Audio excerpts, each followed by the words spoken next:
Okay. Now I hope you are all doing good. All are fine. Let us just like in our previous class, let us just take about 1 minute time to wish wellness to all of us and all the people who are around us, who are in our nation and who are in this world. Let us take just a minute. All of you, please take 1 minute very, very consciously. Wish goodness and wellness to everyone around you. Just take 1 minute time. Very, very consciously wish wellness and goodness to everyone who's around you. Start with a good thought. Just bring in a very, very good thought within you.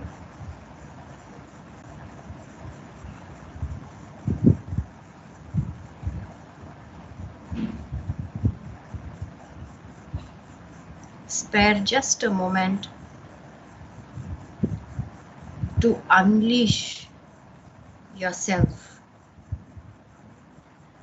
the unlimited strength within you.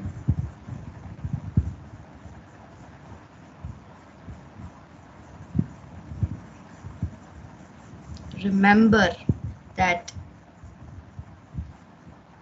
your wellness today is a blessing. So let us all wish and hope we're all going to be better. The situation around us is going to be better very soon.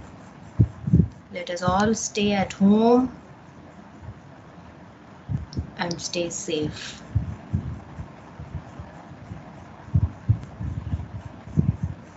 Okay.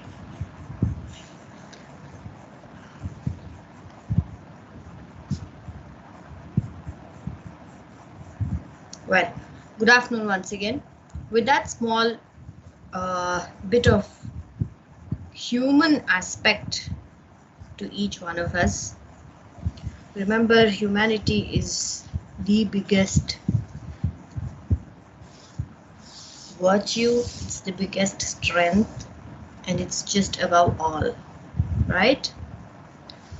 Let's begin with our class. I hope you're all doing good. So with that, let me just share the screen.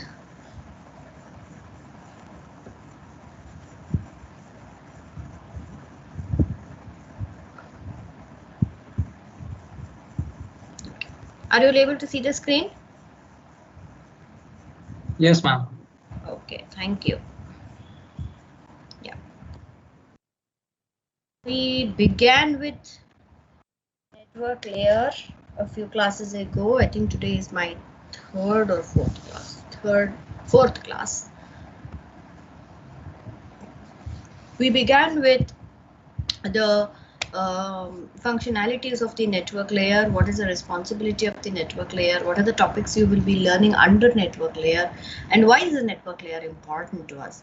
Important to the network, right? Now, we've seen that the responsibilities of the network layer is so pivotal to the working of or to the functioning of the entire network, isn't it? Be it flow control, congestion control, be it routing, be it connection orientation, connection oriented service, connection less service, or anything like that. The responsibility or the functionality of the network layer is extremely important. Then we've seen what is store and forward packet switching. Before that, you have already studied what is packet switching, what is circuit switching, what is data switching, and all this. Then we've seen how exactly these connectionless or connection oriented services are implemented. What is meant by a routing table or a routing vector? How is this routing table or a routing vector implemented? How is it generated? How is it implemented? And all this, right? Now we've seen this, the difference between connection-less and connection-oriented service. You can always keep in mind connection-oriented service is analogous to our traditional landline telephone systems. Okay, to the traditional landline telephone systems, wherein there is always a circuit available. So as soon as you pick up the receiver of the landline telephone system, there is a connection that gets set up, right?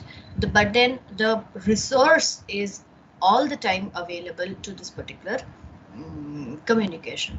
So that is connection oriented service. Fine. Then connection-less service is when it is something like whenever you want to make a communication, you want to have a communication, you're going to set up a connection. That is connection-less service. And more so over, it is about a datagram subnet. Okay, datagram is nothing but packet switching, right? Then so therefore in connection-less services, obviously we expect that there should be some route that will be available from the source to a destination, or from a host to another host, and all this. Then apart from this, we've dealt with shortest path routing algorithm. The first one that we did under this was Dijkstra's algorithm. Dijkstra's algorithm is an algorithm that is used to find out the shortest path between a source node and all the other nodes, or to any node in the network. Where exactly do we use this? Shortest path routing algorithms are an essential part of routing, because since we are carrying over datagram routing or datagram switching, or you also call it as packet switching, we understand that every data or any data that is generated from the application layer will be broken down into smaller chunks of data, and each of these smaller chunks of data will be routed in a different direction or with different paths. It may be going in different paths, right? And why is that so? This is done so that one, we are able to accomplish say faster routing, so that since each packet is going on a different line, maybe the time it takes might be lesser, or it might reduce at some times, or it may also be due to the fact that the communication link through some other route might have got broken down, or it might have failed, or anything like this, right? It's always better to have multiple or alternate paths. Then so this was Dijkstra's algorithm. Dijkstra's algorithm is usually used for undirected graphs and directed graphs, but it does not but you cannot have a negative weight in case of Dijkstra's algorithm. The next one that we saw was Bellman-Ford algorithm. Bellman-Ford also is a shortest path routing algorithm. It gives you, if there is a negative weight cycle, it does not enter into a negative weight cycle by means of having a limitation on the number of iterations that are performed. Number of iterations performed in the Dijkstra's algorithm is always one less than the total number of vertices in the algorithm in the network, right? It's always one less than the total number of vertices in the network. Vertex is nothing but the node. And whenever we do not know the distance to any node, we consider it as some maximum value, generally taken as infinity. And a node to itself, the distance of a node to itself is always considered as 0. Okay, so this was Dijkstra's algorithm and Bellman-Ford algorithm. One of the important problems that arise in Bellman-Ford algorithm is the drawback of Bellman-Ford algorithm, or the major issue that arises in Bellman-Ford algorithm, is that of count to infinity. What does that mean? It enters into an infinite. It may end up entering into an infinite loop. How? Because of the I mean, this is a problem, counting to infinity problem, when there is a failure in any link. If there is a failure in a link, that the failure of the link may not get propagated at all. Instead, the existing weights keep on getting increased. It keeps on increasing. That is count to infinity. We have already seen a few examples about this. If at all you are asked, let us say, how do you expect this question in let us say what are the questions expected in each of these topics that we've dealt with? The first part you may be asked the difference between a connectionless and connection oriented service, that you may be asked in the form of an MCQ or something like that. And the next part was algorithms, the Dijkstra's algorithm and Bellman-Ford algorithm. Both you may be given a graph or a network, and you may be asked to find out the shortest paths from a node, from a particular node to all the other nodes or anything like that. That applies to both Dijkstra's algorithm as well as to Bellman-Ford algorithm. And the other point that the other question that you can expect from Bellman-Ford algorithm is that of counting to infinity problem. So you may be given something like this, something similar to this, or maybe another small network wherein you will be asked to find out what happens after the link breaks or something like that. So then what you should do, you must be able to give us a table that is shown in this slide. Right, so you have to give us what was it before the break, even before the break. How do you find out? How would you find out what the values are before the break? You should be able to what is it? You should be able to apply the Bellman-Ford algorithm to find out the final values to each of these nodes. So that gives you the values to values for before the break row. After that, you give you start applying. I mean, you start solving you for after the break. So what happens after the break? I mean, after the link breaks, then how does the table continue? That is what you have to write further. This is called. I mean, this is the expected answer. Okay. And then, in case you are asked, you may be asked to give that table, and along with that, you may also be asked to give us a solution for the same problem. Then these are the two solutions. One is split horizon, and the other one is Poisson reverse. So you must be able to explain each of them. Okay, just give me one moment.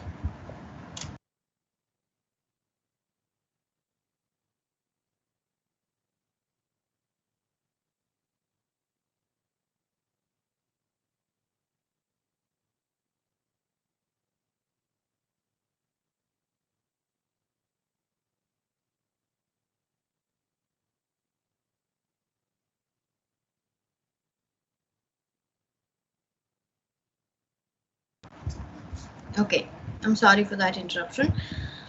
So this is what we were talking about. We've seen how this is another possible question. Explain split horizon and with Poisson reverse and all this, right? This is also another example that you can solve. And then we've done flooding. We've explained what is meant by flooding, what is the use of flooding, and why would it be required or where it would be required, and all that. We've discussed what the steps that are involved in flooding, and another modification to flooding, which is limited flooding. And then we have seen another very important part of the network layer, that is distance vector routing algorithm. It's another very important algorithm in network layer. Distance vector routing algorithm, it constructs, you must remember that it constructs a one-dimensional array which will contain the distances to all the nodes. Distance here again could be the cost. It could be in terms of any of the metric for measurement. It could be distance, it could be cost, it could be weight, it could be time, or it could be anything like that. Okay. So, and then it is going to, every node is going to distribute that vector to all its immediate neighbors. So now here the initial assumptions will be that each node knows the cost of the link to each of its directly connected neighbors, and a link that is down is assigned an infinite cost. So this is an example for any, again, the question that might appear in this is you may be given a network and you may be asked to give the distance vector routing. You may be asked to apply distance vector routing algorithm and thereby give the initial distances stored at each node and the final distances at each node. That is a global view. Along with that, the complete routing table maintained at any of the nodes. It could be any node. This is another possible question. Okay. Fine. Then moving further, we've done link state routing algorithm. Here, the basic idea is to send the link state information to all the other or all the nodes that are directly connected to it. Okay, so therefore each node will definitely receive this information, and it is going to forward it out to all its outgoing links. Okay, so the process continues until the information has reached all the nodes in the network. This is link state routing. Now, what are the contents of the link state packet? It contains the ID of the node that created the link state packet, and then it also has a list of the directly connected neighbors of that node, along with the cost of the link to each of these neighbors. And then it will have a sequence number and a time to live. What is the importance of the sequence number and time to live? The sequence number is given so that it understands that this is the one that has the update that it has got is the latest update. So that is why it has got a sequence number. And time to live is so that beyond that particular time, it is a time mentioned in, say, milliseconds. So beyond that many milliseconds, that particular packet is not supposed to stay in the network. Why? Because remember, link state packets are sent by flooding, by means of flooding. So therefore, it is going to cause a huge amount of overload onto the overhead in the network. So in order to avoid that, also time to live of the packet is mentioned, so that after that amount of time, that particular packet would not stay in the network for any longer. Okay, it is discarded by the networking element that receives it. And then so this we have already seen. So let me just go through once again. It says when a node X receives a copy of an LSP, LSP is link state packet that originated at some other node Y. It checks to see if it has already stored a copy of the same LSP from the same node Y, and if it does not have anything from Y, it stores what it has received right now. Now, if it does have a copy, then what should it do? It has to compare with the sequence number. So if the new LSP has got a sequence number greater than what is stored in itself, then it replaces the older one with the newer one, because the newer one would be the latest version of that. And then the new LSP will then be forwarded to all the neighbors of X, except the neighbor from which the LSP was just received. And then each switch, it could be a router, it could be anything like that, any networking element. Each switch computes its routing table directly from the LSPs it has collected using a realization of Dijkstra's algorithm. So what are the points you need to note about link state algorithm and distance vector algorithm? Remember, distance vector routing makes use of Bellman-Ford algorithm to compute its routing table, whereas link state routing makes use of Dijkstra's algorithm for computing its link state packets. Okay, so please make a note of this. What we have seen, this is the link state packet. Okay, then how it is distributed. Time to live is nothing but age. Time, the other term used to denote time to live is age. In some places you see it as age, in some places you may find it as time to live. Okay.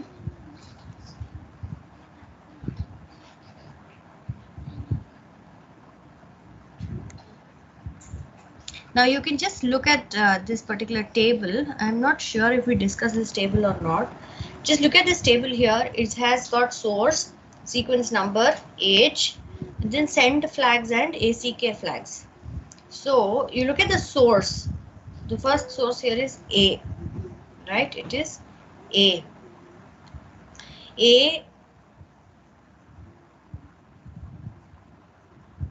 And the next one is F, correct? You have sources as A, F, E, C, and D. So this means this is the packet buffer for router B, right? This is what router B has got. Now, Who are B's immediate contacts or immediate neighbors? B is connected to C, B is connected to A, and B is connected to F. So A, C, and F are the neighbors of B. Correct? A, C, and F are the neighbors of B. Now this is to compute the shortest path. So it has to first find out the send flags and the acknowledgement flags. It means that the packet must be sent on the indicated line, or the acknowledgement flags mean that it must be acknowledged through this particular line. So that is what ACF. This is another part of the now this is not just the link state packet alone, but it is the entire buffer, or it is entire information that router B has got. Okay. Yeah, this is fine. So distance vector makes use, which is example is Bellman-Ford. It makes use of Bellman-Ford or DSDV. DSDV is dynamic source distance vector routing protocol. Okay, now this is a routing control overhead linearly increasing with network size, and the problems is with convergence, because again it is Bellman-Ford that is used here, so therefore there might arise this count to infinity problem. Link state is used in a protocol known as OSPF. It is open shortest path first. Okay, so this is what it is. We've also seen hierarchical routing, where we see how the memory space required for storing the table drastically reduces when hierarchical routing table is implemented. Then we've started with congestion control algorithms. What is the difference between congestion control and flow control? Flow control is one that is implemented in the data link layer, and congestion control is implemented in the network layer. Flow control is implemented in the data link layer, therefore it is only a point to point.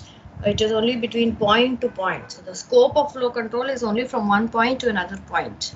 That is from one traffic signal to another traffic signal on the same road alone. Whereas that of congestion control, the scope of congestion control is beyond this point to point. It is something for the entire network or entire subnet.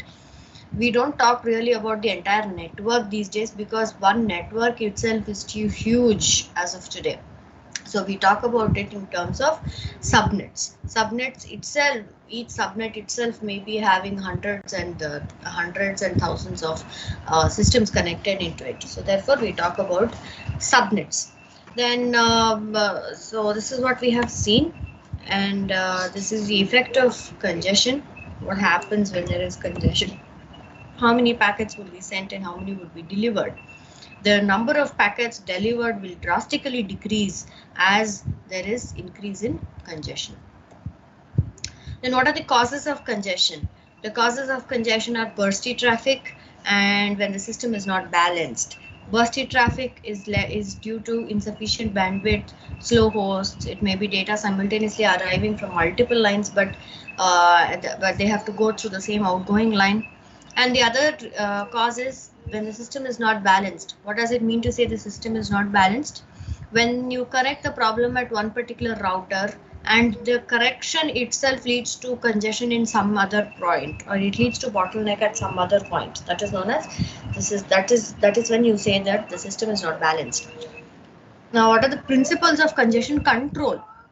Congestion control algorithms, the general principles are, one thing is that the system has to keep being monitored. So you detect when and where congestion occurs, then pass the information to where action can be taken and adjust the system operation to correct the problem. General principles, isn't it? Then reducing congestion control. How do we reduce congestion control? There are two ways in which you can do that. One is you either increase the resources or you decrease the traffic. Common sense, isn't it? Now, if you say you want to increase, if you want to go with the first method, that is you want to increase the resources, what are the resources you will require? You require a bandwidth, you require faster lines, you obtain additional lines, or you utilize the alternate pathways, or you utilize the spare routers. Now again, there will definitely be some limitations to all this, isn't it? When you say get additional bandwidth, can you get unlimited bandwidth for it?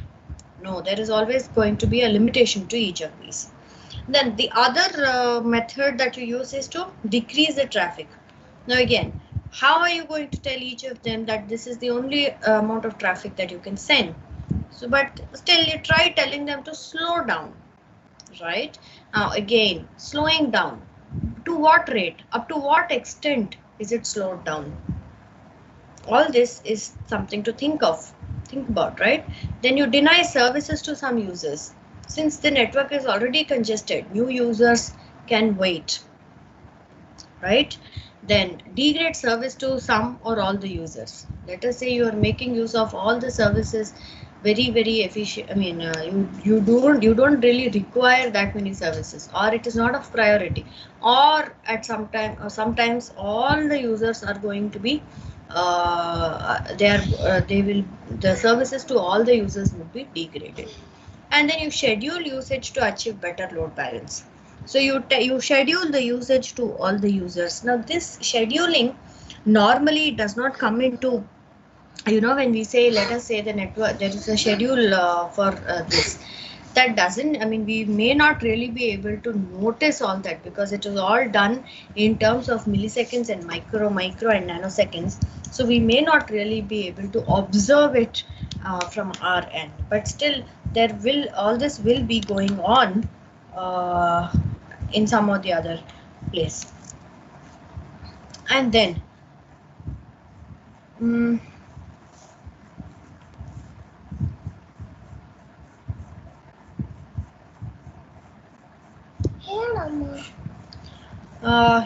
sorry. The next one is congestion control algorithms. What are the algorithms that we have for congestion control?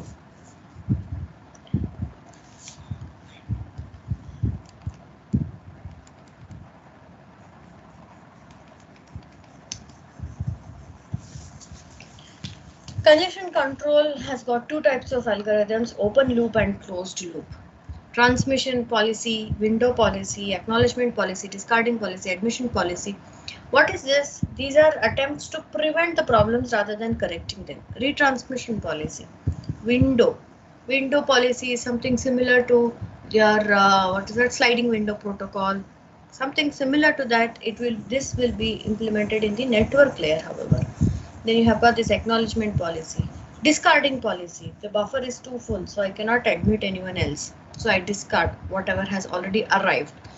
That is discarding policy. Since the buffer is full, I cannot admit new users, so that is the admission policy. All this, okay. Closed loop, you have got back pressure, choke packet, implicit signaling and explicit signaling. Closed loop solutions, they make use of the feedback technique. So they are used to make corrections during runtime. Now, the congestion control is concerned with efficiently using network at a high load, right? When the load is normal and everything is balanced, we need not really bother about all these algorithms.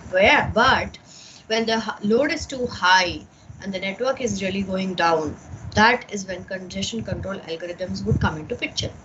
The techniques that are used here are warning bit, choke packets, load shedding, random early discard and traffic shaping. As we've already discussed, the first three deal with congestion detection and recovery, whereas the last two are congestion avoidance. This is the metrics that are used in closed loop congestion control and the types of congestion control. That is what happens if congestion causes more congestion. Then what should be done? Incoming messages must be placed in the queues, but the queues have a finite size. Overflowing of queues will cause packets to be dropped.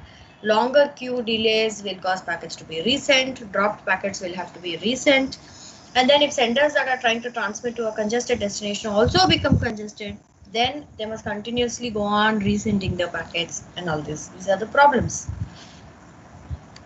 Okay, we've already done all this. Yeah, I suppose we were here sometime in our previous class. So the first one that is taken here is a warning bit. Now, what is a warning bit? This is a special bit. It is a bit in the field of the header, wherein there is one bit that is specified for warning itself. So if there is a congestion, let us say there is a congested router, this bit will be copied and it will be piggybacked on the acknowledgement and it will be sent to the sender. That is, this bit will be set. So that means it will be made 1. Now the sender will monitor the number of acknowledgement packets it receives with the warning bit, and then it goes on setting and adjusting its transmission rate accordingly.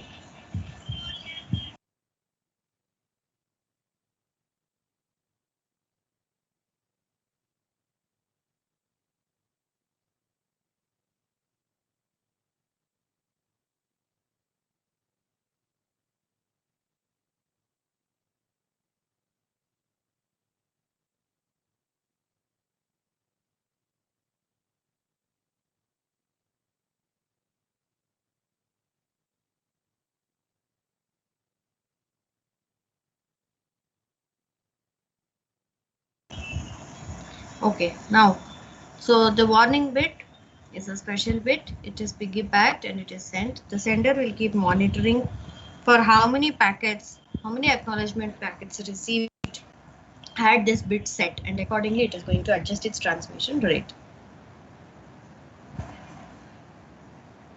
Now this also we have done. The new utilization factor, utilization, the U is the new utilization is what you find out, that is how much of it you're going to use.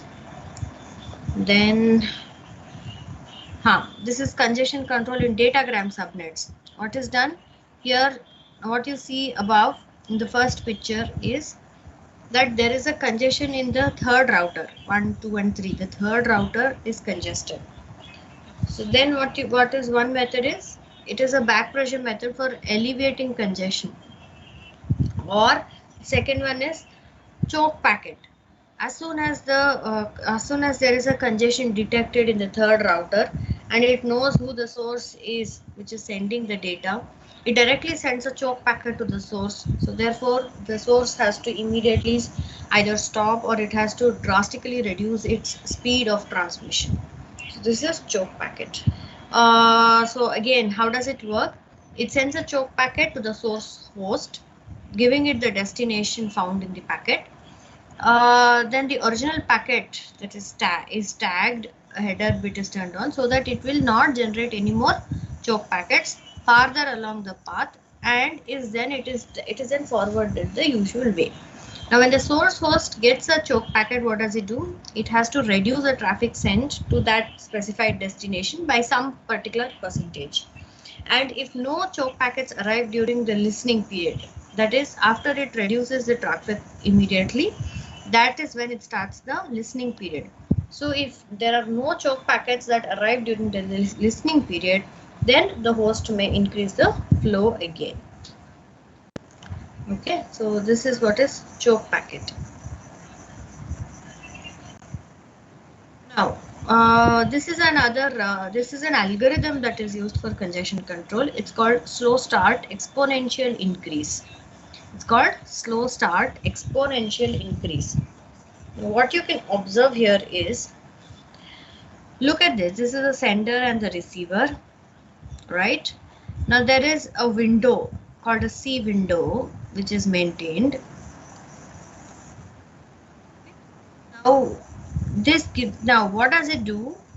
In the first round, after it has understood that there is a congestion, and it starts using the slow start exponential increase algorithm.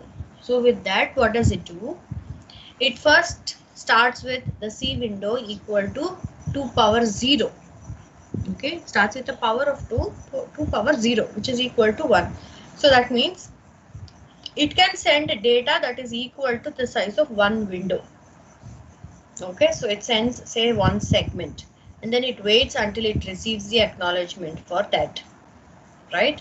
And in the second round, it increases, since it receives the acknowledgement, it increases the window size by another factor. So what does it do? It takes 2 power 1 which will be 2.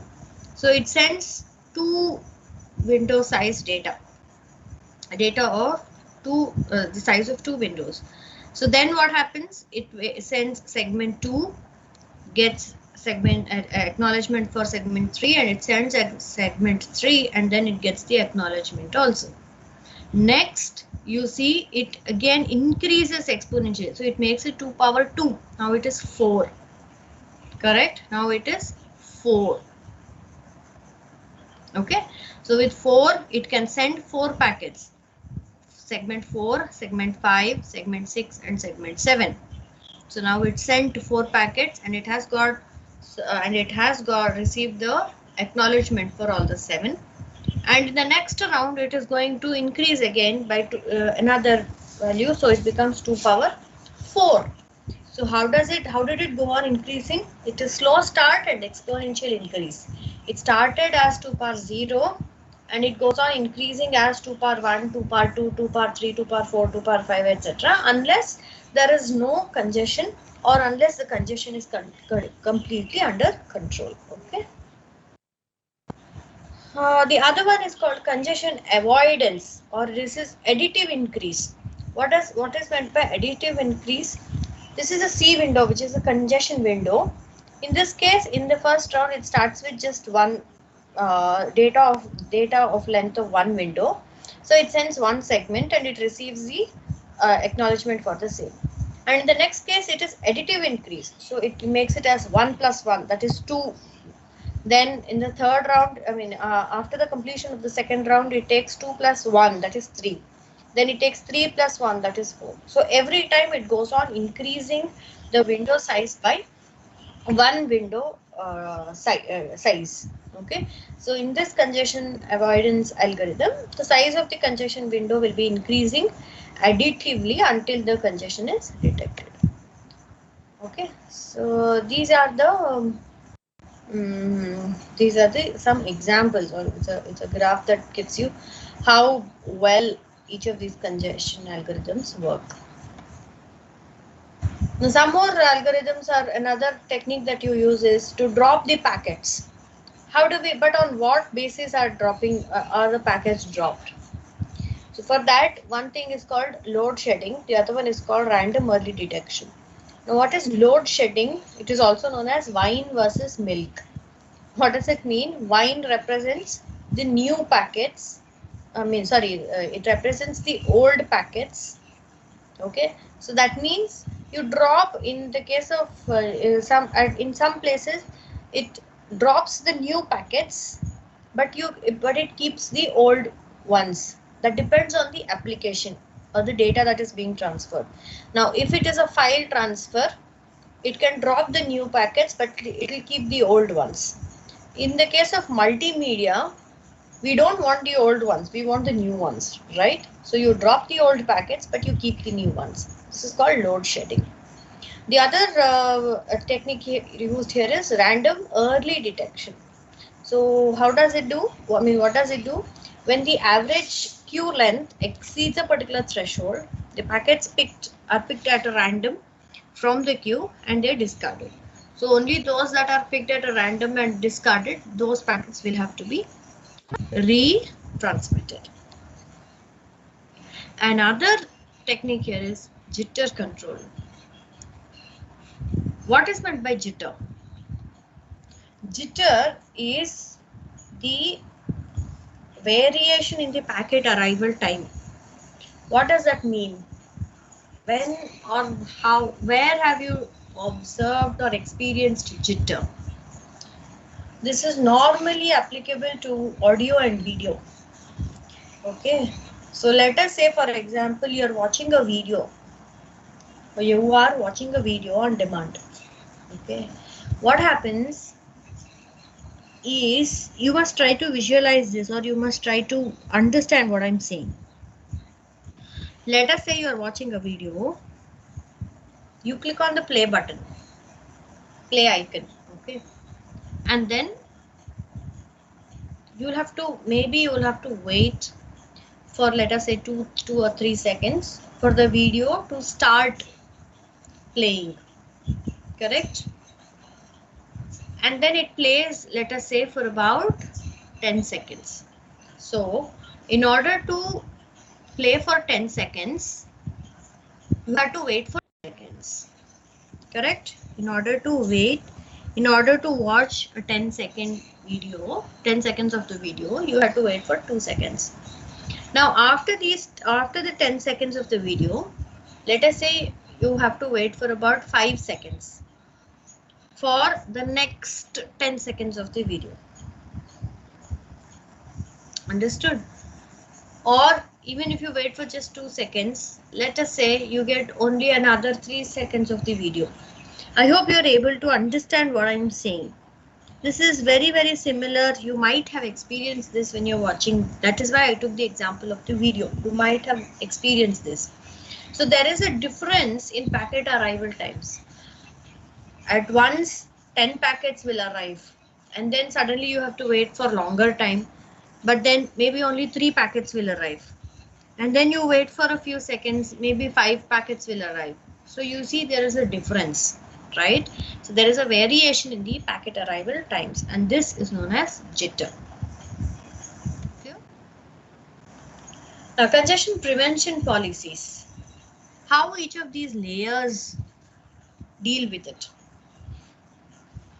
The transport layer takes care of retransmission policy, out of order caching policy, acknowledgement, flow control, timeout determination. Remember, transport layer and data link layer go almost hand in hand. That is, they're almost, the functions of the transport layer and the data link layer are almost very, very similar to each other. Okay, so most of it is taken care of by both of them. Then the network layer. Network layer, we've seen it creates virtual circuits versus datagram inside a subnet, packet queuing and service policy, packet discard policy, routing algorithm, and packet lifetime management. So these are the congestion prevention policies in each of the layers. Okay, so if you want to look at each of them, in the transport layer, retransmission policy is concerned with how fast a sender times out and what it transmits upon timeout. Again, retransmission policy you have already studied as a part of data link layer. Then out of order caching policy. With respect to congestion control, selective repeat is clearly better than go back in, isn't it? Instead of going back that many number of packets once again and retransmitting, you select only the ones that are not received, and only those will be retransmitted. Acknowledgement policy using piggybacking.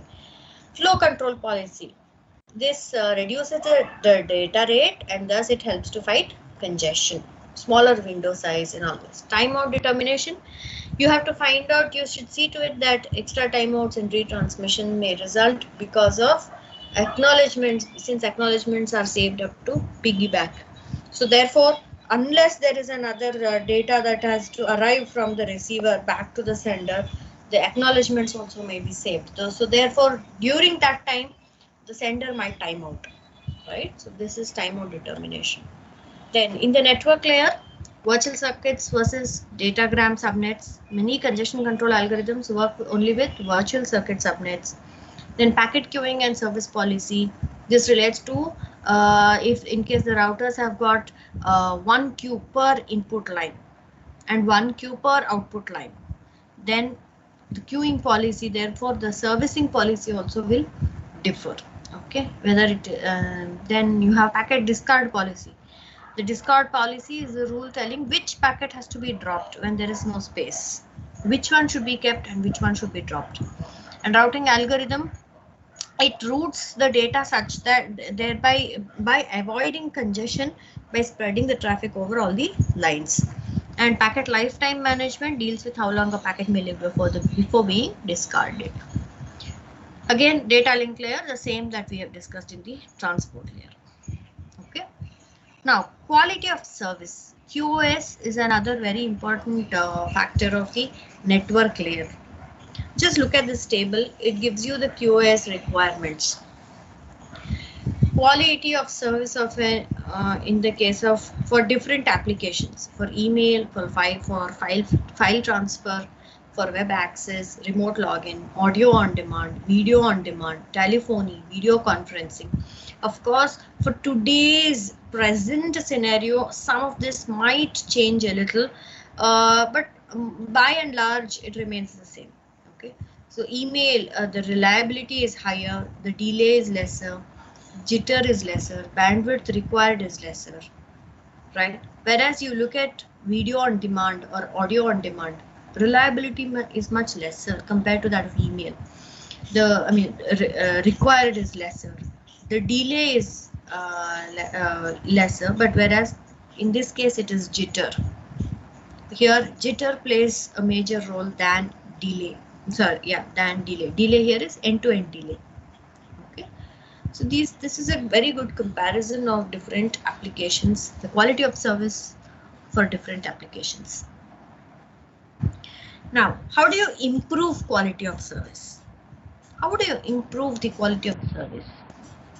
One method is over provisioning, isn't it? You provide more router capacity, you provide more buffer, more bandwidth, so that everything is very smooth enough inside the subnet.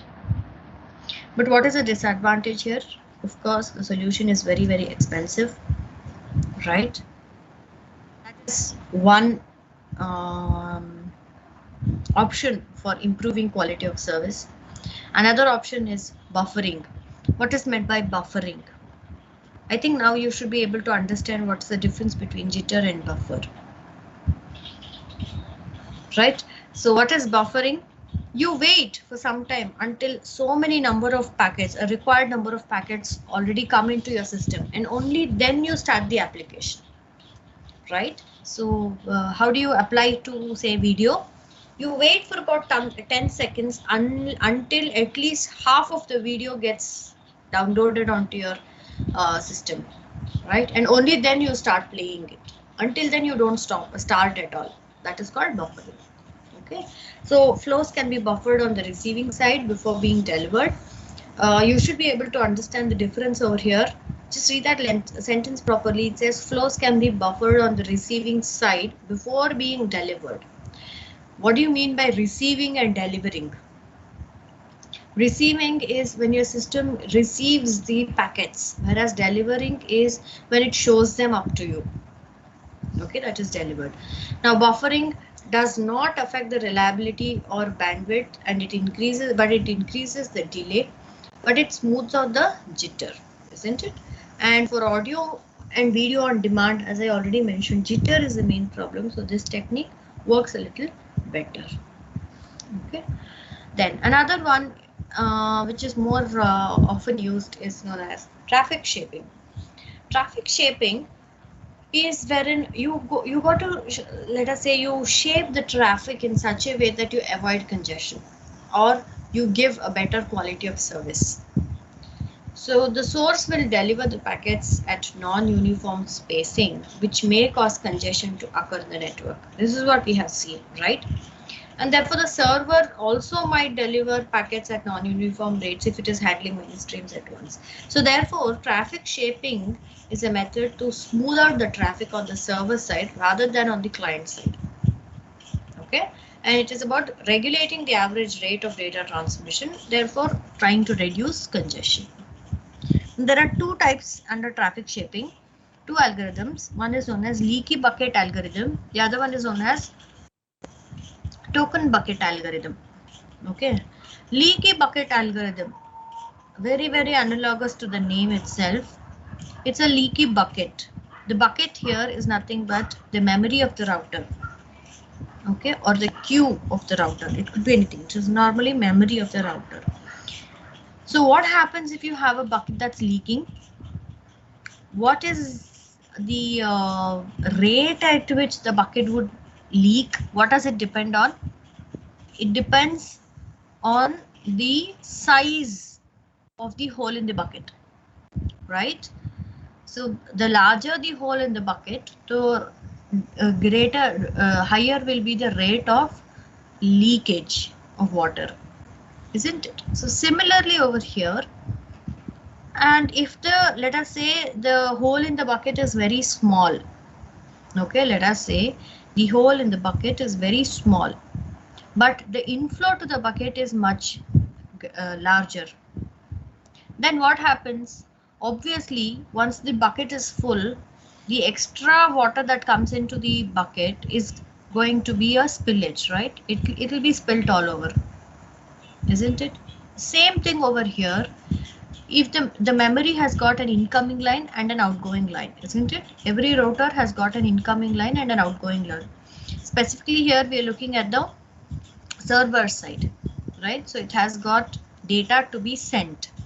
So what does it do? It generates data and it sends it over the outgoing line, right? So if the outgoing line, if the speed of the outgoing line is very, very less, obviously, and if the data generated is too high, obviously some of the amount of data is going to be discarded. This is called as leaky bucket algorithm. What you see over here in this figure is, this is a leaky bucket. Okay, so it is a bursty flow. What is meant by bursty flow? It is not uniform. Okay, whereas the output, look at the output, it is a fixed flow, because the something similar to, again, the hole in the bucket. How much water would go out of the bucket? It depends only on the size of the hole, isn't it? And it is going to be evenly distributed. Correct? So just look at the first graph here. This is for the first 2 seconds, 0, 1, 2. So 2 seconds, there is a huge amount of data. It is 12 megabits per second. Whereas after that, there is nothing that has come.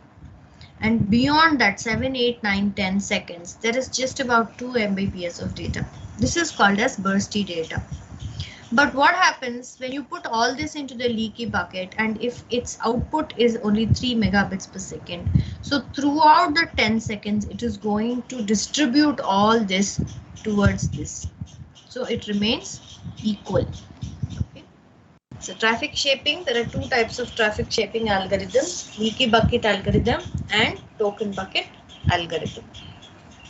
Now this is a method of congestion control, remember, and it does by providing the shape to data flow before entering the packet, before putting the packet into the network.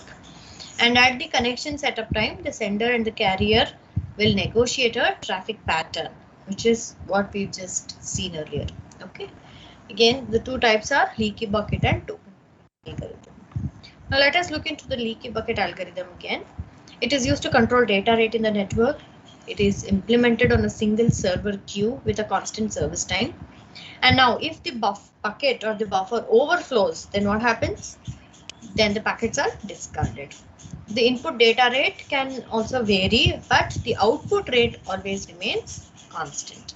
Now this algorithm converts bursty traffic into fixed rate traffic by averaging the data rate. Okay, just look at this figure. On the right hand side, there is a host computer, and the host computer has got altogether 5 packets. 1, 2, 3, 4 and 5 packets, right? So initially it sends 3 packets, and then in between there is nothing, and then it sends 2 packets. But now with the interface containing a leaky bucket algorithm, what happens? The input is unregulated flow, whereas the output is regulated. Isn't it? Whatever may be the input, the rate of the input, the output is going to be regulated. This is a leaky bucket with packets. How do you implement it? You just look at this flow chart. The one here in yellow is asking if it is full. That is, if the buffer is full on arrival of, this is the arrival of the packets. It checks if the buffer is full. If it is full, if it is yes, then it is going to discard those packets. Whereas if it is a no, that means the buffer is not really full, then what does it do? It sends them to a queue, into a queue, and this is where the leaky bucket algorithm applies. So it removes packets at a constant rate, puts it to a processor, and then gives it to the network. Okay, so a leaky bucket algorithm shapes bursty traffic into fixed rate traffic by averaging the data rate. It may drop the packets if the bucket is full. Similar to what we've seen in our previous slide. This is, let us say, 25 megabits per second for 40 milliseconds. And after that, there is absolutely nothing sent. So instead of sending it like this as a burst of traffic, this 25 megabits per second is going to be averaged over time, and thereby it will be sent as 2 megabits per second for 500 milliseconds. Okay. Now, so what is a leaky bucket algorithm? Each host is connected to the network by an interface connecting a leaky bucket, which is an infinite internet queue. Now, if a packet arrives at the queue when it is full, what happens? The packet will be discarded. The host is allowed to send one packet per clock cycle on the network. And this mechanism, it makes sure or it ensures that the uneven flow of packets into regular flow, and it reduces the chances of congestion. Now for fixed size packet, variable size packets, fixed number of bytes per clock cycle are being sent rather than just sending it as one big packet. So what is the steps in the algorithm? You initialize the counter to some n, okay, n at every tick of the clock. Now if n is greater than the size of the incoming packet, then send the packet into the network and decrement the counter by size of the packet. So repeat this step until n is less than size of the packet. Let us go through this once again. The first step is to initialize the counter to n at every tick of a clock. Second step is to compare if n is greater than size of the incoming packet, send the packet into the network and decrement the counter by size of the packet. Repeat this step until n is less than size of the packet. Once n becomes lesser than size of the packet, reset the counter and go to step 1. This is an example. You can just go through this example. I will leave it on the screen for about 3 minutes. Meanwhile, you can try to understand this, and also let us just take a very short break and come back. We will meet back when it is 10 minutes past 3 o'clock. Right now, the time on my clock is 5 minutes past 3 o'clock. I'll give you about 5 minutes break. Please take a break for 5 minutes, drink enough water, and come back when it is 10 minutes past 3 o'clock.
Okay, it is time.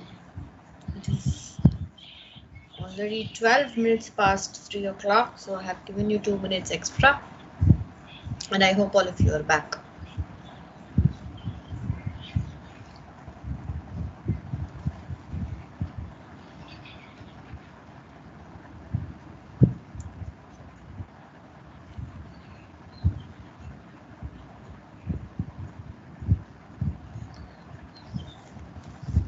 Abhimanyu, are you there? Abhimanyu?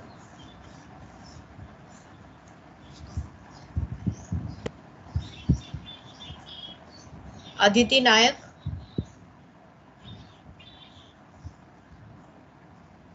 Yes, ma'am.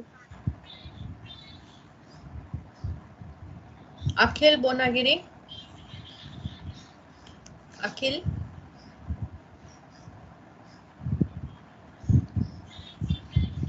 Akhilesh? Ananya? Yes, ma'am.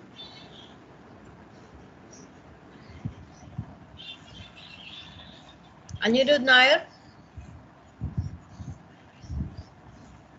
Yes, ma'am.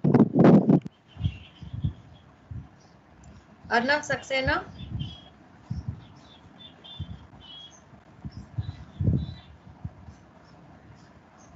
Aurea?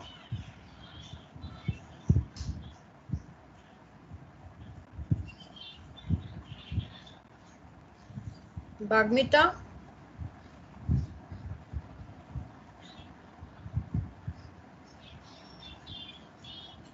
Chaitanya Agarwal?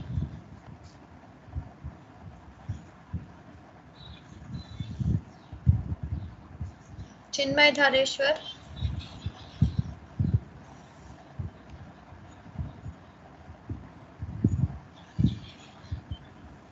Harshvardhan?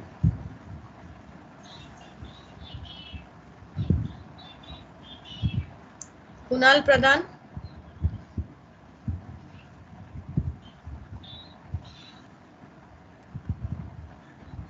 Meghana Raj?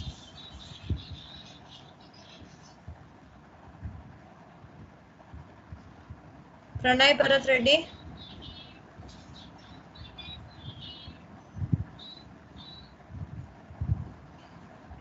Rajat Roy? Raka Banerjee? Present, ma'am. Revant? Yes, ma'am. Riddhi?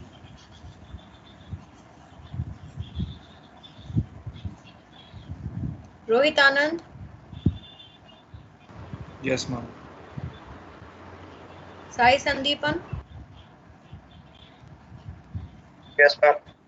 Sambit Mishra?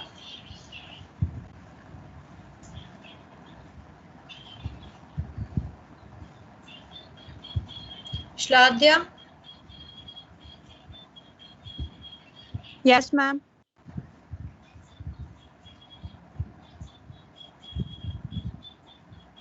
Tanay Kumar?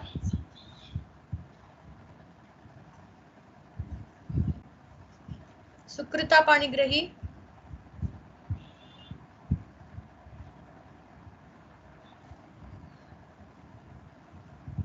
Shravani? Vedant Manu?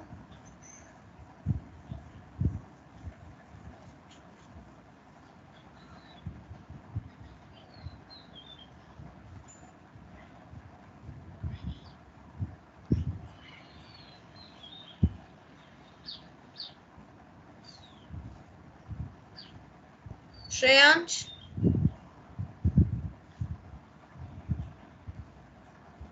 Yes, ma'am. Shrish Tripathi?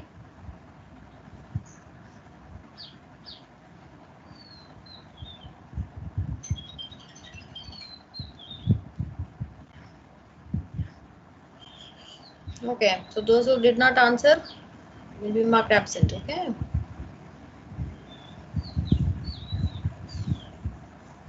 All right, let's get back to the leaky bucket algorithm. So the first step here is to initialize the counter to n at every tick of clock. And then you have to go on comparing the value of n with the size of the incoming packet and send that packet into the network, decrement the counter by the size of the packet, and repeat this step until n is less than the size of the packet.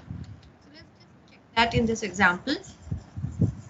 This is the packet given. It has got 200. I mean, this is the incoming packets. You start from this side end, that is the right side end of the packet. So it has got 200, next 400, 450, 500, 700 and 200. So initially in this example, the value of n is set as 1000. It could be bytes or bits or anything. So that is why I'm not really mentioning the unit.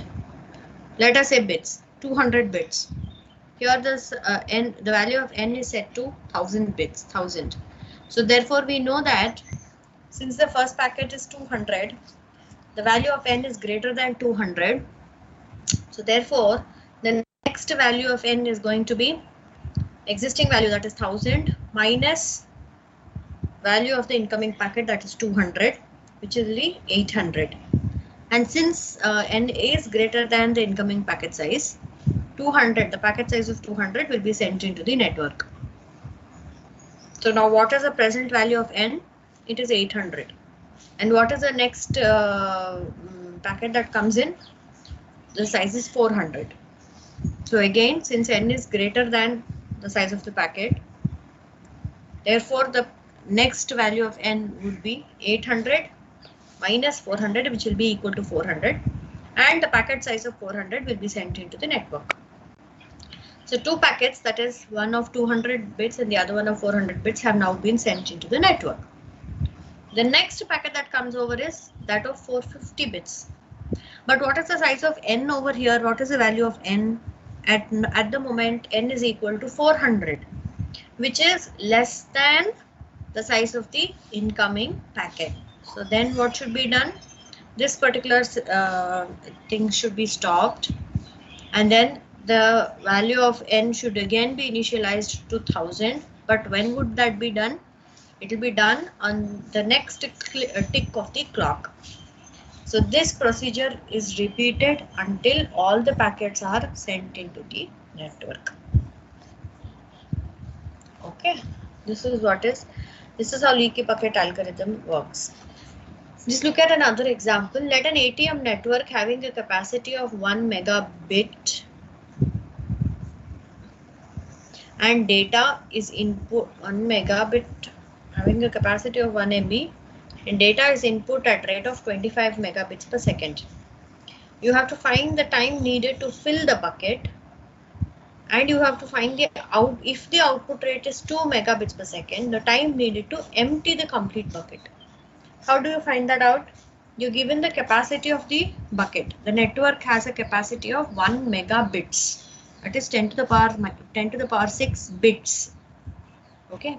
Now the the data is input at a rate of 25 megabits per second. Right? It is input at a rate of 25 megabits per second. Okay. Now you are asked to find the time needed to fill the bucket. How much time will be required to fill the bucket? It would be 1 by 25, isn't it? So that is 40 milliseconds. The output data rate is given as 2 megabits per second. So if you complete if the bucket fills in 40 milliseconds with an output data rate of 2 megabits per second, how much time will it take to empty the bucket? It would be capacity divided by output data rate, isn't it? So that is 1 by 2, which will be 500 milliseconds. Okay. Now the next algorithm that we will see here is that of token bucket algorithm. I will just tell you the concept of this, the algorithm as it is, we will do in the next class. How is token bucket different from leaky bucket algorithm? In the case of leaky bucket algorithm, it is something like there is the output is always regulated. The flow is regulated. Whereas the input is a bursty data. In the case of token bucket algorithm, what happens is there is a token that gets added into the bucket at every tick of the clock. Okay, so after some time there is a token that gets added. Okay, at every some time t. Now the bucket will hold this token. Okay, the bucket will hold the token. Now, at whatever rate the data may flow in, the output will depend on the number of tokens that the bucket is holding. Understood? Something like you buy tickets into a cinema hall, right? To enter a cinema hall. The person at the ticket counter issues some number of tickets he possesses, isn't it? Now, if he has got 10 tickets that he can send, and let us say there are 20 people who are waiting, but he has got only 10 tickets that he can sell. So how many people will he allow into the cinema hall? He is going to allow only 10 people, isn't it? And if he does not possess any tickets at all, can he still allow anyone to go inside? He cannot, isn't it? Now, on the contrary, there is another possibility. He holds 10 tickets, but there are only 3 people who are wanting to watch, who come into in the queue. So what does he do? He gives away the 3 tokens or the 3 tickets to the 3 people who come, and he still has the other 7 tickets with him. Correct? So at any point of time, look at the first scenario. The person in the counter is able to sell 10 tickets. He has got 10 tokens. So he can, but there are 50 people in the queue. He has got 10 tokens, but there are 50 people in the queue. If there were no system in place as that of the token, then what would happen? All these 50 would be waiting in the queue, and they would be put out based on the capacity of the outgoing line. It is a bursty traffic, isn't it? But now what happens? He can allow only the number of number of people which will be equal to the number of tokens he possesses, or the tickets that he possesses. This is token bucket algorithm. Okay, just look at this. So there is 1 token that gets added per tick of the clock. Okay. So what happens? Again, initially it has to, as soon as there is an arrival of data into the buffer, it has to check if it is full or empty, or it is not full rather. If it is full, the packets will get discarded. If it is not full, then the packets are going to enter a queue. And after the queue is where the token bucket algorithm gets implemented. Now, again, it's the same thing over here. Let us say the person has got 10 tokens and there are 5 people who are waiting to enter. So what does he do? He issues the 5 tokens to the 5 people who want to enter the cinema hall, but he retains the other 5 with him. So therefore, he has reduced the number of tokens that were given to him, isn't it? So that the same thing over here. As and when data comes in, let us say there are 10 tokens in the buffer.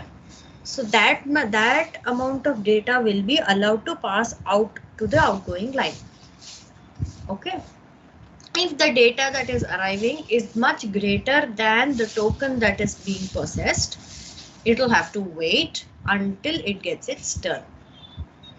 Okay. This is token bucket algorithm. It allows bursty traffic at regulated maximum rate. Okay. So the token bucket algorithm saves tokens up to a maximum size of the bucket. What you should also understand here is the token, number of tokens that we are talking about is nothing but the amount of data. It represents the amount of data. Let us say one token is 1 megabits of data. So if there are 3 tokens, it means 3 megabits of data can be sent. If there are 3 tokens available in the bucket, but 5 megabits of data has arrived on the incoming line, then obviously only the first 3 megabits of data will be sent. The other 2 megabits of data will have to wait until the bucket has accumulated another 2 tokens. I hope you are all able to understand this. Okay. So this means that bursts of up to n packets can be sent at once, allowing some burstiness in the output stream and giving faster response to sudden bursts of input. Another difference between the two algorithms is that the token bucket algorithm throws away tokens, or that is the transmission capacity, when the bucket fills up. But it is not going to discard the packets. It will not discard the packets. It will wait, or it will keep them in the buffer. And then in contrast, the leaky bucket algorithm discards packets when the bucket fills up. So this is the steps that are involved in the token bucket algorithm. A token is added at every delta t time. The bucket can hold at most some b number of tokens. Again, remember the bucket here is nothing but memory. So it can hold so many bits of data, which is represented as so many number of tokens. If a token arrives when the bucket is full, it is discarded. If the token arrives when the bucket is full, it is discarded. Something like the cinema hall can accommodate 100 people, but if the person in the if the contact person has got 200 tickets, is that of any use to him? No.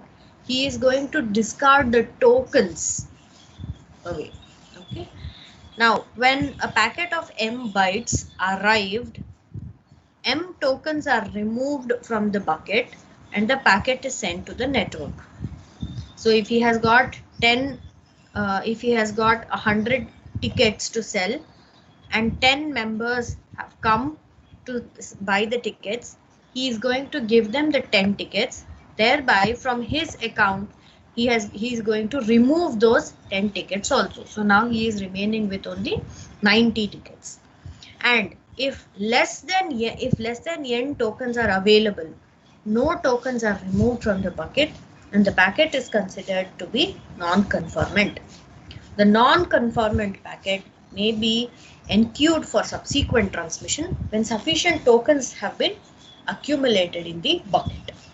Something like, let us say he has got 10 tickets that he can sell. 10 tickets are left with him, but there are 12 people who have come in.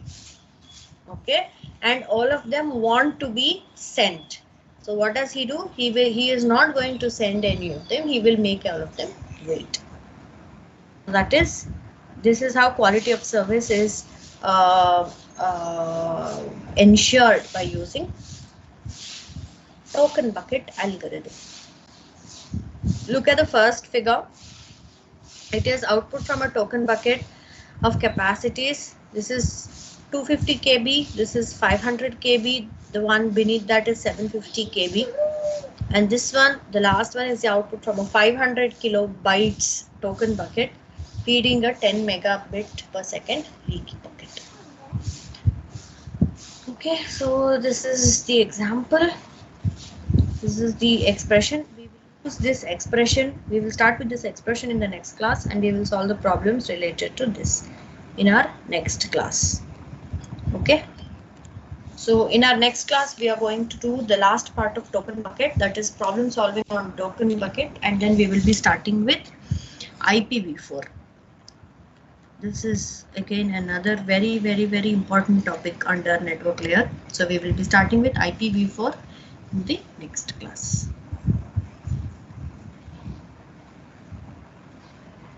Until you return to to the sharing window. That's okay. I'm going to stop sharing the window. Ma'am, could you share the PPT after this class? Yeah, I will.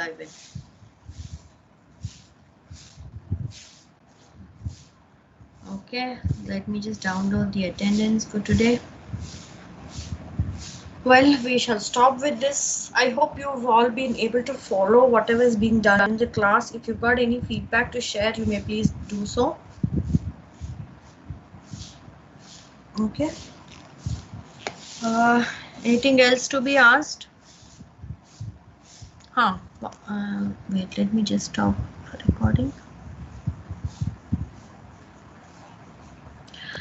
Yeah, by the way, I am still receiving some emails regarding industrial training. I do not know why there is so much of confusion. Everything was clear enough. See, industrial training is a 1 credit course, right? It fetches you 1 credit for 1 industrial training. If you have done 2 or 3 internships, don't expect you are going to get 3 credits. Bala Murugan, can you please stop sharing your screen? Switch off your camera.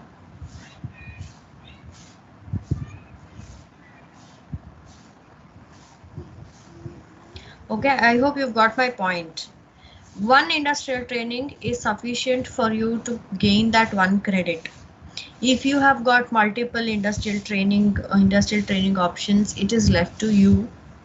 However, we definitely we try to insist, we are insisting that you make sure that you give enough importance to your academics, to your scores as well. Okay, that is one thing. Second thing, some of you wrote to me regarding some no objection certificate and all that. If you want that from the department level, you can just contact the department office. They will issue a no objection certificate to you. Please write to them asking for what details you require as part of the no objection certificate. Each company would require different fields in it, right? Different information in it. So if it is just, or if you have a draft or anything like that, you can mail it to me, then I can send it to you. Else, please contact the department office. Okay. If it is further to the department, you want it to be, you want it to come as given from the college, then you will have to find out with the academic section. Okay, and then some of you are still asking me, is the mini project compulsory? Is the mini project compulsory after the training, industrial training? No. Industrial training, first thing, please note, industrial training, the definition of the course is for you to get an insight to the industry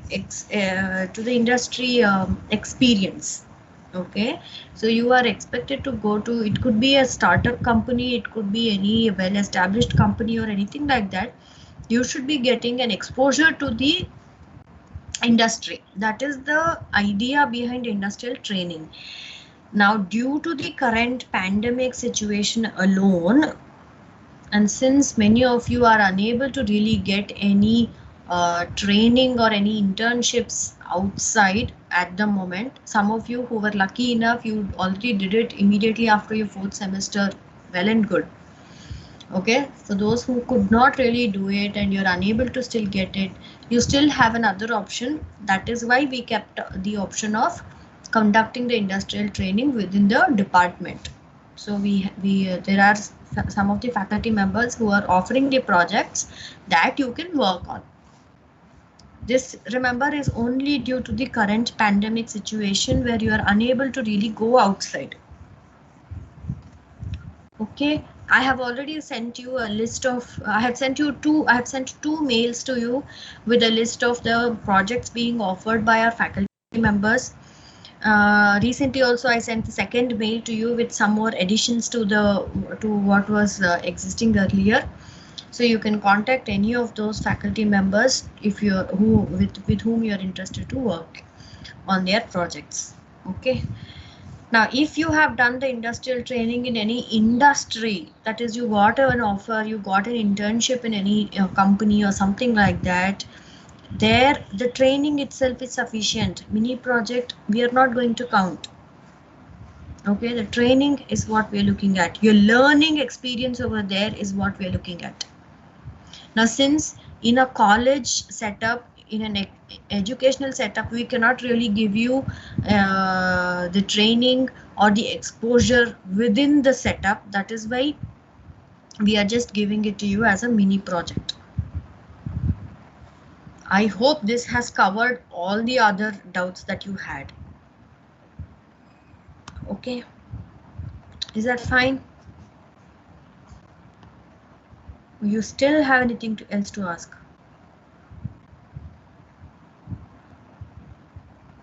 Ma'am, what about student projects? Were they confirmed or anything? I don't think we heard back.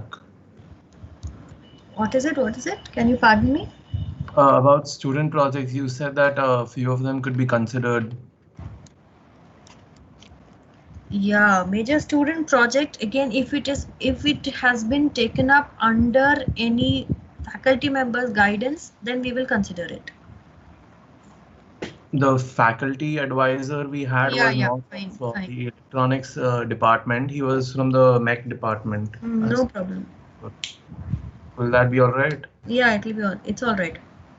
Okay. But remember these three things. You should have a course completion certificate. You must have completed this for at least 4 weeks, minimum 4 weeks duration. And the third one is you must have done this after your 4th semester only. Anything before that will not be considered. You should have taken it up after your completion of your 4th semester. You should have the completion certificate, and you must have done it for a minimum duration of 4 weeks. Even if you have done it under any other faculty member from any other department or anything like that, you should bring a certificate from them. Also mentioning the duration of when you have taken it up. Okay. As far as possible, you should see to it that it does not clash with your classes. All right. So with that, let us conclude today's class. We will meet again on Tuesday morning, 8 o'clock. Until then, let's all put our hands together. We will again wish that all of us are going to be safe, and we are going to come out of this situation very soon. Wishing you all a good evening. Have a good day. Excuse me, ma'am. Yeah. Who is it? Do we still have class next week, considering we have midterms? Oh, you have got midterm exam in the next week, is it? Yes, I'll just confirm. Let me just confirm. If you are going to have midterm exam next week, I'll just confirm. If you're going to have class, I will schedule. If I don't schedule, it means you don't have class. However, I will put a message to you on in the team. Okay, ma'am. Thank you. Yeah. Ma'am, I had one quick question. Who is it? It's me, ma'am. Yes. I was actually applying for internships some places, and they were asking me when exactly is my 7th semester starting, so they can schedule it, because we got a mail stating our exams with our end semesters will start somewhere around 21st June. So I told them around 5th July or 7th July it should be over. But then they were also asking when would my next semester be starting, so that the timing doesn't clash. Okay, I am not really the right person for you to ask this question. You better clarify such things with the academic section. They are much better people to tell you about such things. Ma'am, last time we spoke to the academic section, they told us that we are to follow the current timetable until assignment 2. See, it's quite understandable that things are just changing all of a sudden, right? So nothing that is really going to be planned for something that 3 months later, we do not know. So as now, just follow the timetable that is given to you. the companies are asking us and we don't have an idea of how long of a break we'll be having for our internships. And all we can tell them is tentatively that our exams will be ending in July second half, and that we still don't know about our 7th semester, when it will be starting. So we don't know how much time we have.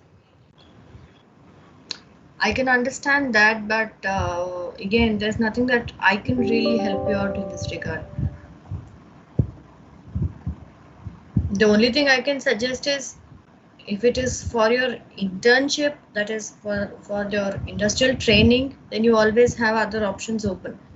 But if it's for anything else, then I don't know. I really don't know what to say.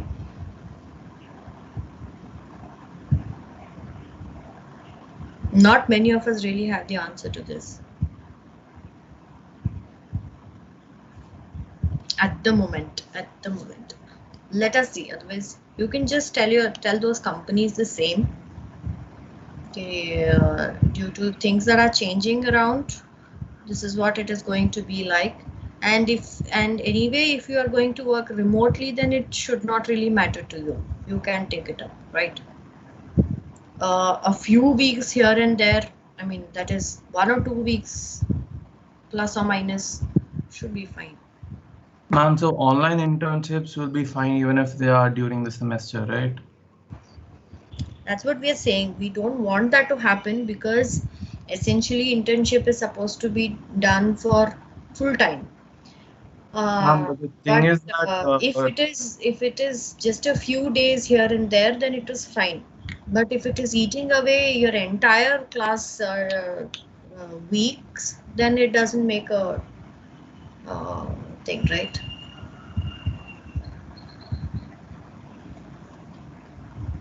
Ma'am, one thing, but as you said, but the companies, they also offer internships in a particular period. But since the college is lagging behind, then we'll actually miss out that opportunity. So what should we do in that case? See, again, it is left to you. It is your choice. The choice is yours. Yes, ma'am. If But you still want to go ahead with it, you can go ahead. Okay. Just see how you can manage. That's it. Okay. Thank you. Now, again, this is something like, if you've already done an internship earlier and this is just a sequel to it, or you're doing something subsequently, or you're just taking up another one just because you want to go into the industry, or you've got an opportunity or something like that. If you already, in case you already have an internship that you had done earlier, you can present that. This is an unofficial suggestion. Okay, ma'am. Thank you. If you still want to go ahead with some other internship because you're getting a good offer, then it's left to you. It's your choice. Okay, ma'am. Thank you. Yeah.